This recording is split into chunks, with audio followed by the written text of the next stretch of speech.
Welcome back to my channel unique Samiran, আর আমি তোমাদের সেই সমীরণ।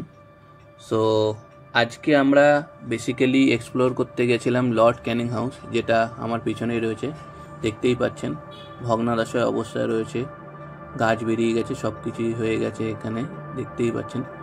তো আজকে আমরা এখানে গেছিলাম, যেটা অবস্থিত আপনার ক্যানিং স্টেশন থেকে বেশি দূরে না, 800 থেকে 850 মিটারের মধ্যেই।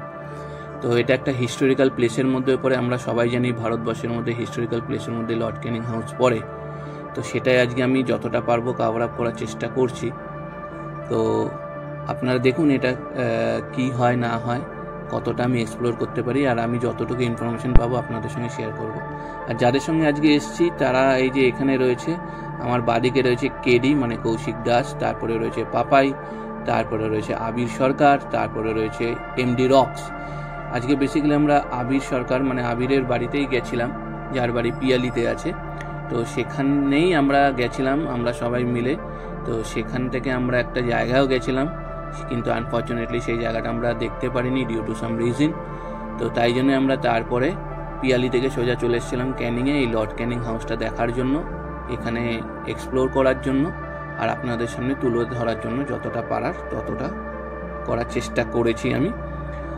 আর আরেকটা কথা দেখতেই পাচ্ছেন, এখানে পুরোটাই বাড়িটা জঙ্গলের পরিণত হয়ে গেছে।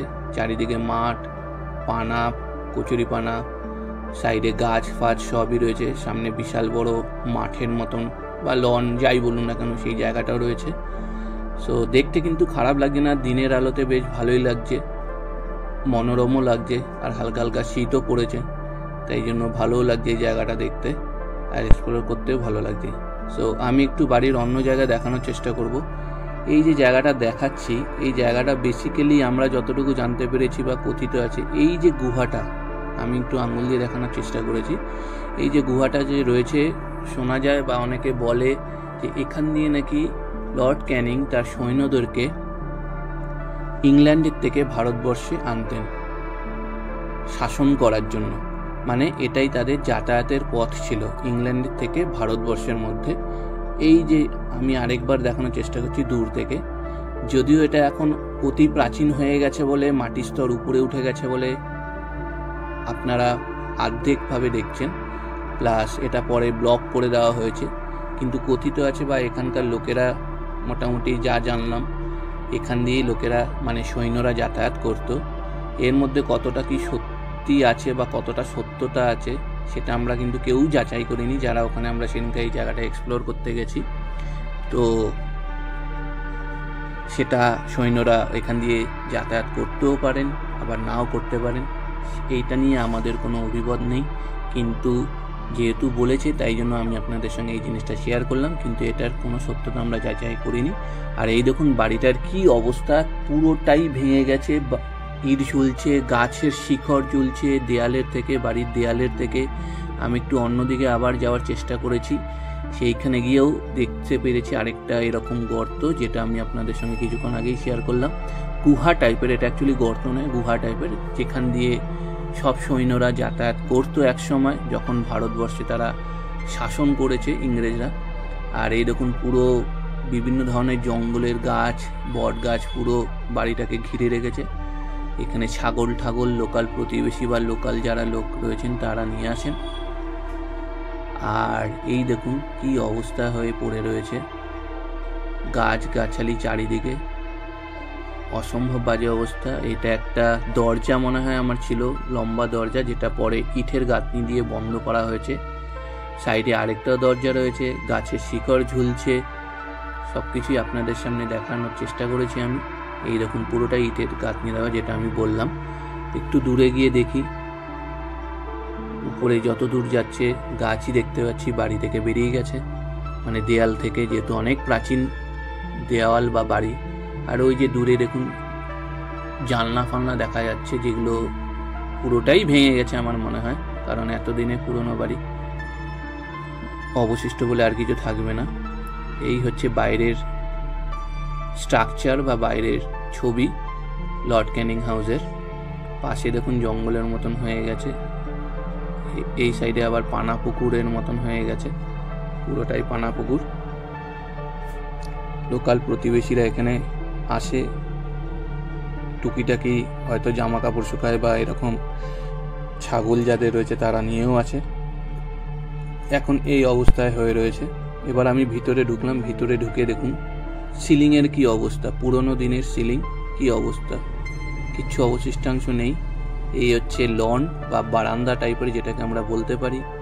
জানলা দরজা পুরোটাই ভাঙা, যেইগুলো ভালো দরজা আছে সেইগুলো আটকানো।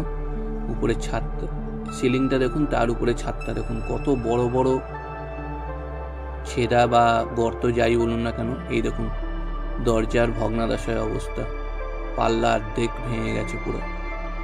ভেতরে ঢুকতে দেওয়া নিষেধ। আর এখানে কিছু লর্ড ক্যানিং হাউসের সম্বন্ধে বলা রয়েছে, এই মেবি এই বাড়িটার সম্বন্ধে কিছু নোটিশ রয়েছে, যেটা আমি আপনাদের দেখানোর চেষ্টা করছি যতটা পারার, সেটা আমি চেষ্টা করেছি, কিন্তু রিফ্লেকশন প্রচুর এসছে। এখানে হেরিটেজ কমিশন অ্যাক্ট 2001 এই বিষয়ে বর্ণনা করা আছে। সো আমি একটু অন্য দিকটাও যাচ্ছি। এই দেখুন স্টোন চিপস, বালি ফালি বস্তা সব কিছু পড়ে রয়েছে। এখানেও সেই গাছের শিকড় গাছপালা সব বেরিয়ে পড়েছে একদম। বাইরের দেওয়ালটা এরকম।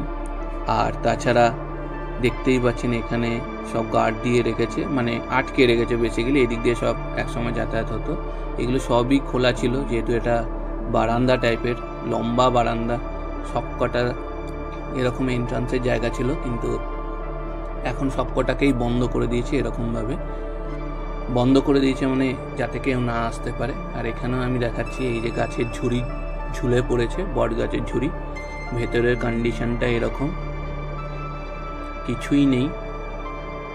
পুরো উপরের যে স্তরটা রয়েছে অনেক কিছুই নেই, উপরের স্তর কি ভেতরের স্তরও অনেক কিছু নেই, যার ফলে এরকম বাড়ি আজকে হয়ে দাঁড়িয়েছে।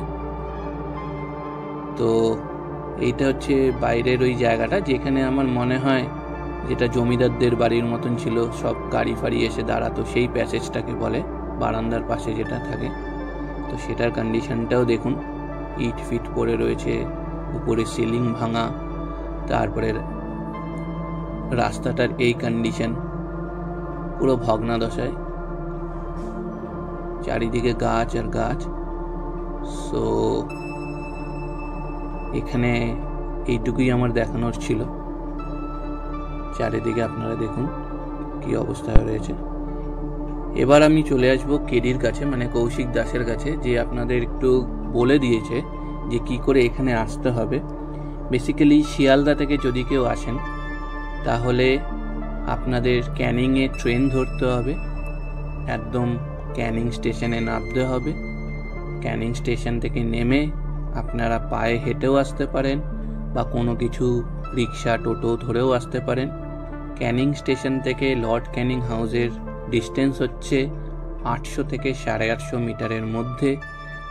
কাউকে জিজ্ঞেস করলে, কোনো লোককে জিজ্ঞেস করলে তারাও আপনাদের হেল্প করে দিতে পারে। আর তাছাড়া গুগল ম্যাপ তো আছেই, সেখানে দেখেও আসতে পারেন। এটা কিন্তু একটা ডে আউটের কয়েক ঘন্টার জন্য খুব ভালো জায়গা, আমি এটা বলতে পারি। তো আপনারা সপরিবারেও আসতে পারেন, ফ্রেন্ডসরাও আসতে পারেন, কাপলসরাও আসতে পারেন, সবাই আসতে পারেন। খুব সুন্দর একটা হেরিটেজ প্লেসের মধ্যে পড়ে, হিস্টোরিক্যাল প্লেসের মধ্যে পড়ে, যেটা আমাদের পশ্চিমবাংলার বুকেতেই রয়েছে। আপনারা চাইলে একদিন এই শীতের টাইমে বা শীতের সকালে বা আপনাদের যেই প্রেফারেন্স সময় থাকে সেই সময় এসে দেখতে পারেন। খুব সুন্দর জায়গা। এখানে কোনো কিছুই, মানে বাড়িটাকে দেখার জন্য বা এই জায়গাটা ভিজিট করার জন্য আপনাদের কোনো কিছু টিকিটও কাটতে হবে না, একদম সিম্পলভাবে এসে দেখতে পারেন আপনার পরিবারের সাথে, আপনার বিশেষ মানুষের সাথেও। আর সেই জন্য আমি এটা তুলে ধরার চেষ্টা করেছি। আর যারা আমার চ্যানেলে নতুন আছেন তারা আমার চ্যানেলটাকে সাবস্ক্রাইব করবেন, শেয়ার করবেন, কমেন্ট করবেন, লাইক করবেন, আর পাশে থাকা বেল আইকনটাকে প্রেস করবেন অল মোড করে, যাতে আমার নতুন ভিডিওর নোটিফিকেশন আপনারা পেতে পারেন। আর যারা আমার চ্যানেলে রয়েছেন তারা আমার ভিডিওটা যদি লাইক করে দেখেন তাহলে আপনারা শেয়ার করবেন সবার সঙ্গে, কমেন্টও করবেন, আর আমার পাশে থাকবেন আমার চ্যানেলটাকে গ্রো করার জন্য। তো আমি এরকম অনেক ভিডিও নিয়ে আসার চেষ্টা করব ভবিষ্যতে বিভিন্ন ধরনের। আপনারা আমার পাশে থাকুন। আজকে আর কিছু বলার নেই, এইটুকুই বলার আছে। আপনারা এই জায়গাটা ভিজিট করতে পারেন, আমার মনে হয় আপনাদের খারাপ লাগবে না, ভালোই লাগবে। তো আজকে এইটুকুই, আবার পরের কোনো একটা অন্য ভিডিওতে আপনাদের সবার সাথে আমার দেখা হবে। আমি যতদূর পেরেছি এই ভিডিওটা কভার করার চেষ্টা করেছি, আশা করি আপনাদের খারাপ লাগবে না। তো টাটা।